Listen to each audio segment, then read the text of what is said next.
প্রিয় শিক্ষার্থী, সকলে কেমন আছো? আশা করি সকলে ভালো আছো, সুস্থ আছো।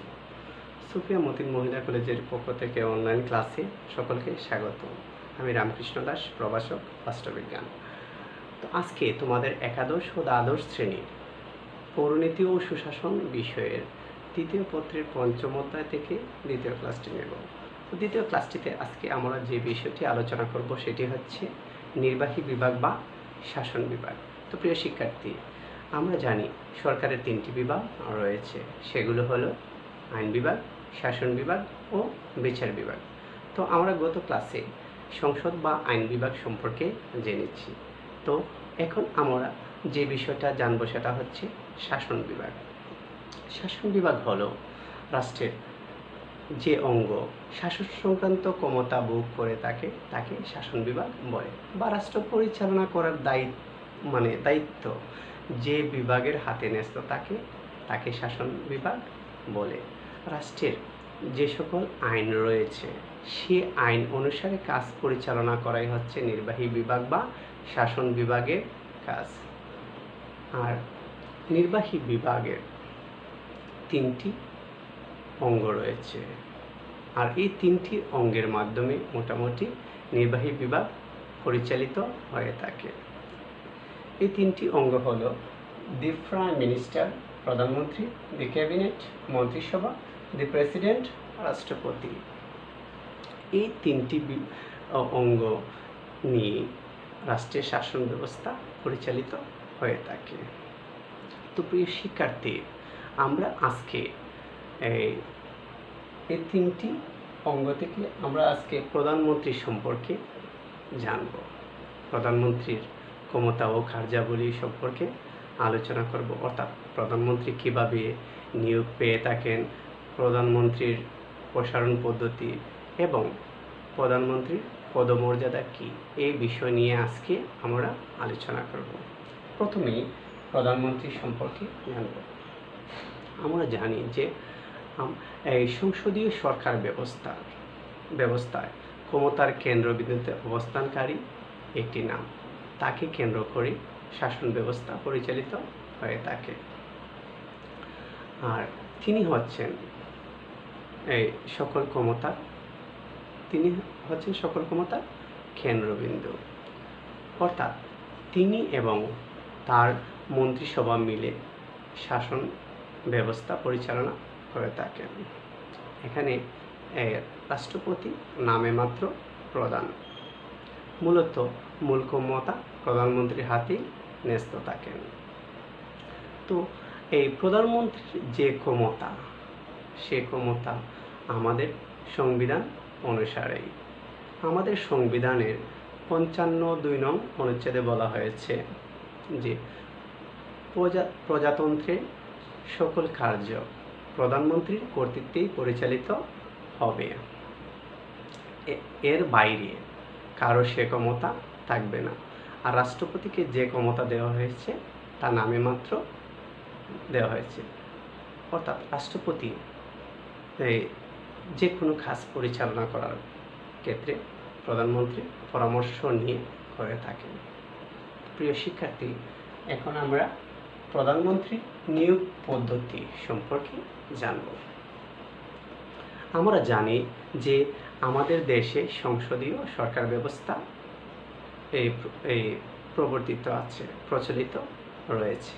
তো এই সংসদীয় সরকার ব্যবস্থায় একজন প্রধানমন্ত্রী হিসেবে নিয়োগ পেতে গেলে অবশ্যই তিনি যে দল থেকে নির্বাচিত হবেন সেই দলকে অবশ্যই সংখ্যাগরিষ্ঠতা অর্জন করতে হবে, অর্থাৎ এই সংখ্যাগরিষ্ঠ দলের নেতাকে রাষ্ট্রপতি প্রধানমন্ত্রী হিসেবে নিয়োগ দিয়ে থাকেন।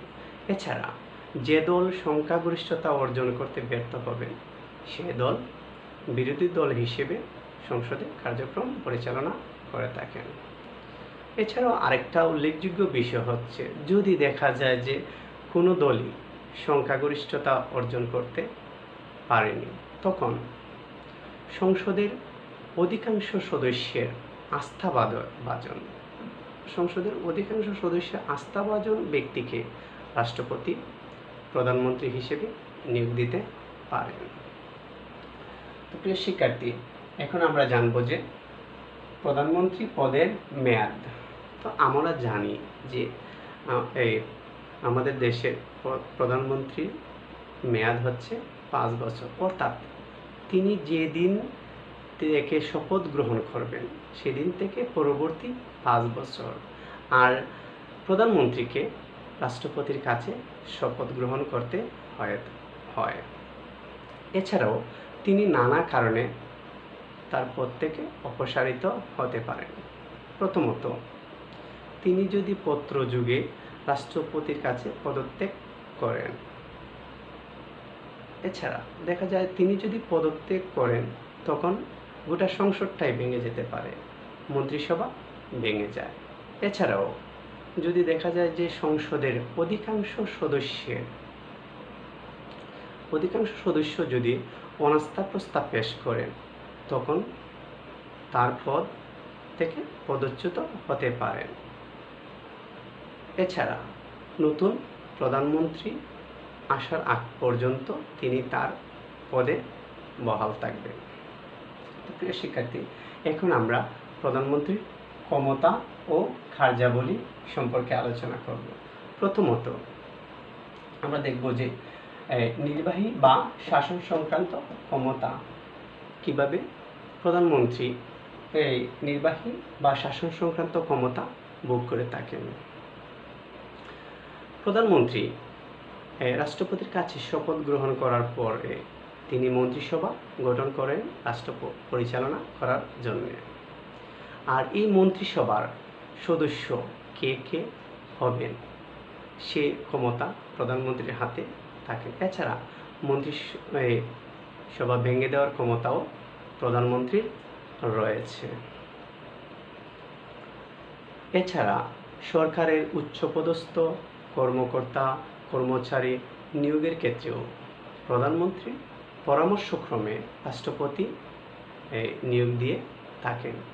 তো এই নির্বাহী বা শাসন সংক্রান্ত ক্ষমতা প্রধানমন্ত্রী ভোগ করে থাকেন। আইন প্রণয়ন সংক্রান্ত ক্ষমতা, সংসদে আইন প্রণয়ন করার ক্ষেত্রে প্রধানমন্ত্রী ক্ষমতা ভোগ করে থাকেন।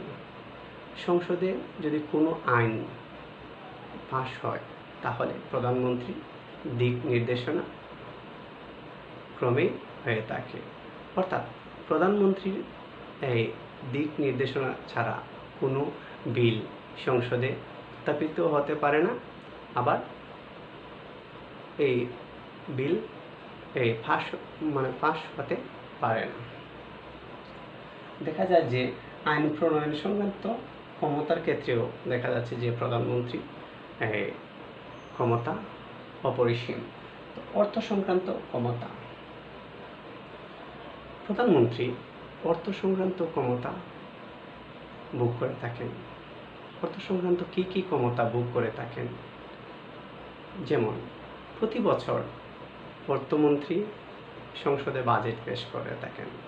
আর এই বাজেট পেশ করার পূর্বে অবশ্যই অর্থমন্ত্রীকে প্রধানমন্ত্রীর পরামর্শ নিতে হয়, অর্থাৎ কোন কোন খাতে কী পরিমাণ ব্যয় নির্ধারণ হবে সেক্ষেত্রে অর্থমন্ত্রী প্রধানমন্ত্রীর কাছ থেকে পরামর্শ নিয়ে সংসদে বাজেট পেশ করে থাকেন। এছাড়া অর্থ সংক্রান্ত যাবতীয় দিক নির্দেশনা প্রধানমন্ত্রী অর্থ মন্ত্রণালয়কে দিয়ে থাকেন। সংসদ পরিচালনায় প্রধানমন্ত্রীর ভূমিকা। আমরা জানি যে প্রধানমন্ত্রী হলেন সংসদ নেতা। তিনি মূলত প্রধানমন্ত্রীর পরামর্শক্রমে রাষ্ট্রপতি অধিবেশন আহ্বান করেন। এছাড়া অধিবেশন স্থগিত বা ভেঙে দেওয়ার ক্ষেত্রেও প্রধানমন্ত্রীর পরামর্শক্রমে রাষ্ট্রপতি করে থাকেন। দলের নেতা হিসেবে প্রধানমন্ত্রী, আমরা জানি যে তিনি শুধু সংসদ নেতা বা শাসন সংক্রান্ত ক্ষমতা ভোগ করে থাকেন সেটি কিন্তু নয়। তিনি যেহেতু একটা দল থেকে নির্বাচিত হয়েছেন, সে দলের প্রধান হিসেবে তিনি দায়িত্ব পালন করতে পারেন।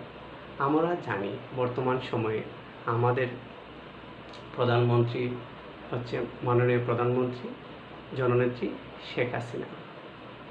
তিনি একাধারে সকল রাজনৈতিক দলের প্রধানমন্ত্রী, সকল মানুষের প্রধানমন্ত্রী, আবার একটা দলীয় প্রধান হিসেবে দায়িত্ব পালন করে থাকেন। আর সে দলটির নাম হচ্ছে বাংলাদেশ আওয়ামী লীগ। তিনি তার দলের বিভিন্ন কর্মসূচিতে অংশগ্রহণ করে থাকেন, এতে সাংবিধানিকভাবে কোনো বাধা নেই। জাতির নেতা হিসেবে প্রধানমন্ত্রী, তো আমি আগেই বলেছি যে প্রধানমন্ত্রী শুধু একটা দলের প্রধানমন্ত্রী নয়, তিনি সমগ্র জাতির প্রধানমন্ত্রী। আর সকল মানুষের আশা আকাঙ্ক্ষার মূর্ত প্রতীক হচ্ছেন আমাদের প্রধানমন্ত্রী।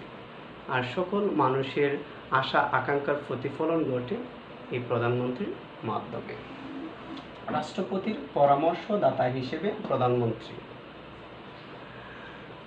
প্রিয় শিক্ষার্থী, আমি আগেই বলেছি যে রাষ্ট্রপতি নামে মাত্র রাষ্ট্রপ্রধান, সকল ক্ষমতা মূলত প্রধানমন্ত্রী ভোগ করে থাকেন। সংসদ অধিবেশন আহ্বান, স্থগিত, এছাড়াও কোনো উচ্চপদস্থ সরকারি কর্মকর্তা কর্মচারী নিয়োগের ক্ষেত্রে, এছাড়া কোনো দণ্ডপ্রাপ্ত ব্যক্তির সাজা মওকুফ করার ক্ষেত্রে প্রধানমন্ত্রীর পরামর্শক্রমে রাষ্ট্রপতি করে থাকেন।